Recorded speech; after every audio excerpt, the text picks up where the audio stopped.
Welcome to a new video on my home automation series. I'm getting quite a few questions about how the eWelink and the Sonos devices work in some special scenarios. So I thought I'm going to talk about them in this video. So I'm going to cover a few different topics, but let's just start in the beginning. The first and obvious question is if I can control my devices using the Wi-Fi and over to 3G or mobile network as well. And of course the answer to that is yes. And to be honest, I'm not even sure that if you are on the same wireless, so if you are at home and you are on the same wireless network as your devices are, when you're controlling your device, whether you are controlling them over the Wi-Fi or actually it still goes over the internet. So I'm not really sure about that. But definitely, as you can see, if I turn off my Wi-Fi, then my phone switches to 4G, and if it probably takes a couple of seconds for the eWelink app to realize that I'm no longer connected to my wireless network. But if I control my light from here, I can still operate them.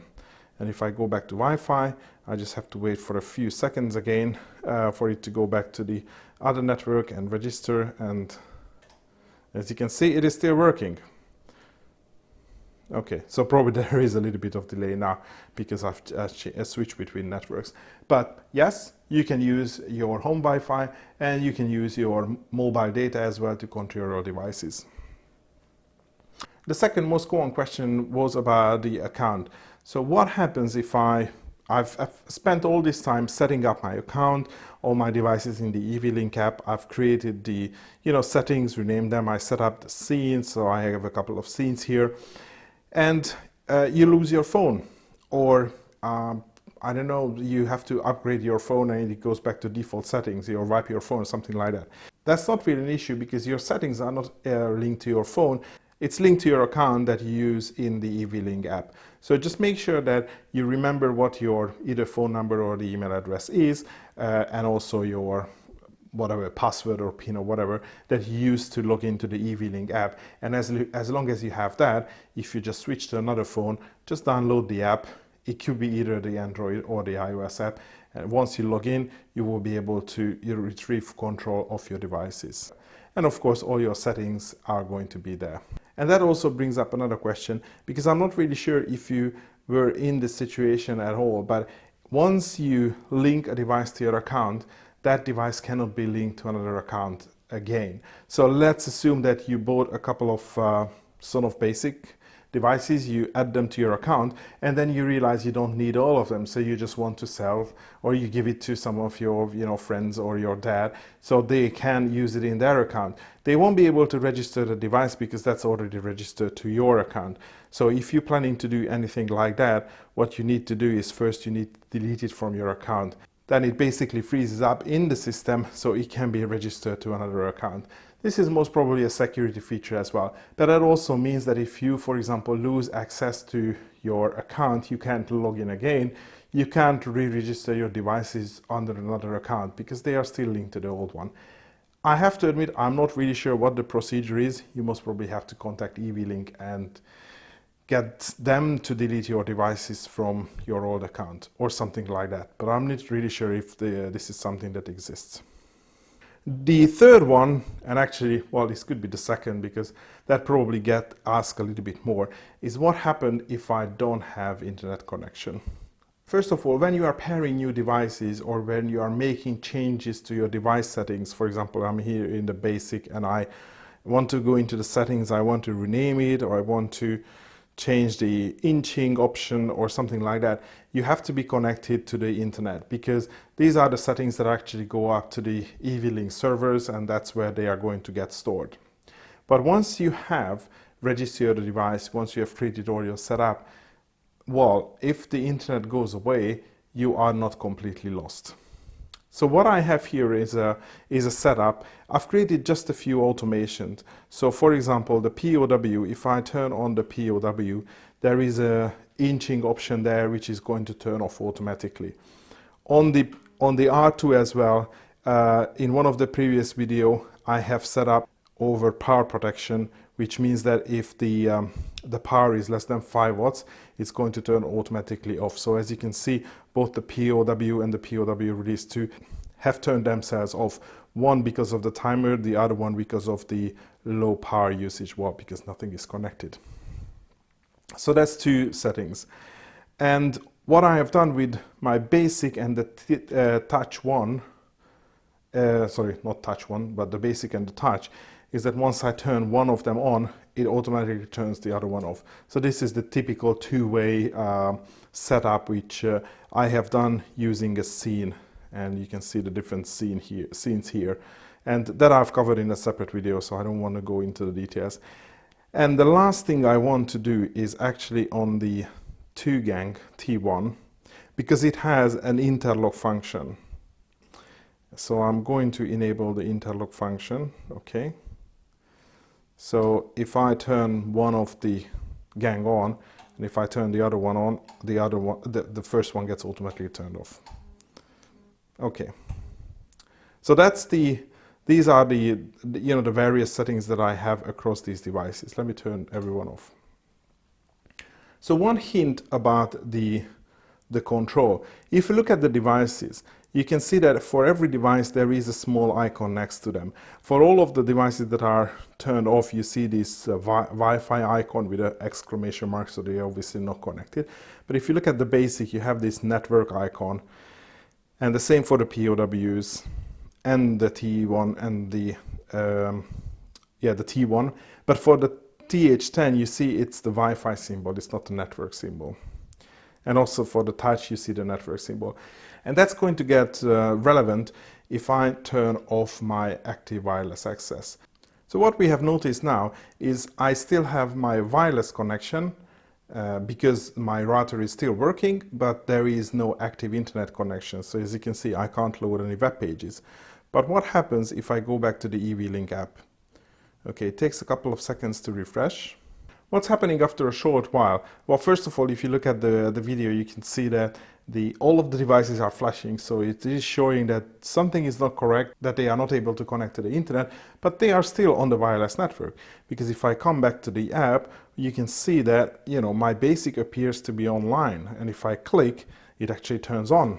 And as you can see, it still shows that network icon that I was talking about that before. And if I scroll down, then I can see all my other devices as well.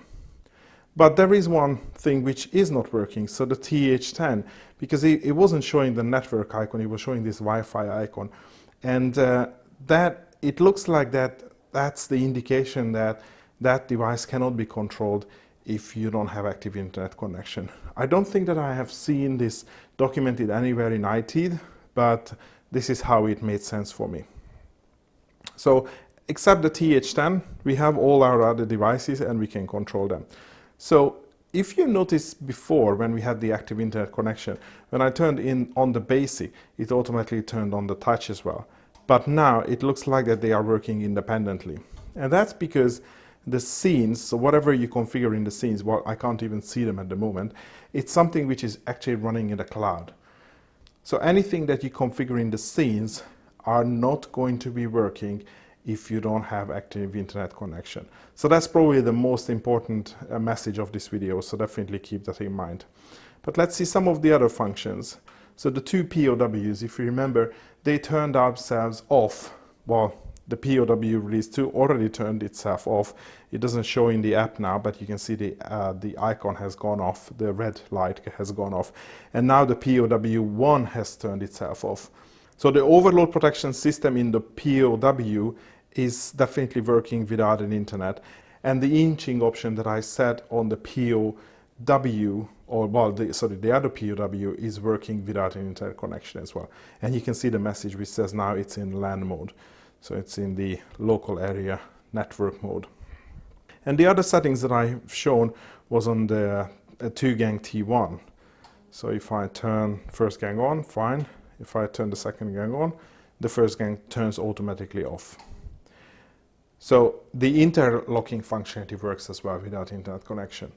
So the rule that I've defined for myself is all the settings that you configure here in the device settings, like the name, the interlock, inching, and some of the other features, are something which is actually running on the device. So those would be working even if the device loses internet connection. And anything that you specify in the scenes is something which runs on the server. There is one more thing, is for example, the schedules. So the schedule and the timer and the loop timer is not in the settings, but I definitely know that the schedule is one of the only reasons you can only set up 8 schedules, because the schedules are actually downloaded to the actual device, so they work on the device. Again, the problem is all these devices are based on the ESP8266, which means that these devices don't hold time and date information if they are powered off. So in this case, they were powered on when there was an active internet connection. So when there is an active internet connection, they can synchronize their time with a time server. So if you lose the internet connection, they can still, count the time as long as they, have constant power. But if you lose power and you also lose the internet connection, if your power comes back but your internet is not, then basically the time inside these devices would just start from, I don't know, 1st of January 1970, 0 hour 0 minute. So they will be off, like when your alarm clock sets back to midnight when you unplug it from the mains. So once the internet comes back, they will sync their time, but they wouldn't have the accurate time until that point. And of course, if you lose internet connection at home and you try to connect to your devices using 3G on mobile data, then all of your devices are going to show offline. And I think that's understandable. And now I've plugged the cable back to my router. So after a certain amount of time, it registered onto the internet or the network as well. So I have full internet access again. And after waiting for a couple of seconds, I can see that all of my devices started to appear as online in the eWelink app. And now if you look at the video as well, you will probably notice that all the flashing has stopped. All the blue status LEDs are constantly lit, so that's just another indication to show that the devices are back on sort of like full internet access now. And if I turn on my basic, you see that the scene are working now because my touch is getting turned on at the moment. And I can now operate my TH1 as well. So that was my short summary on what's working and what's not if your Sonos devices lose active internet connection. Thanks for watching, and hopefully see you in the next video.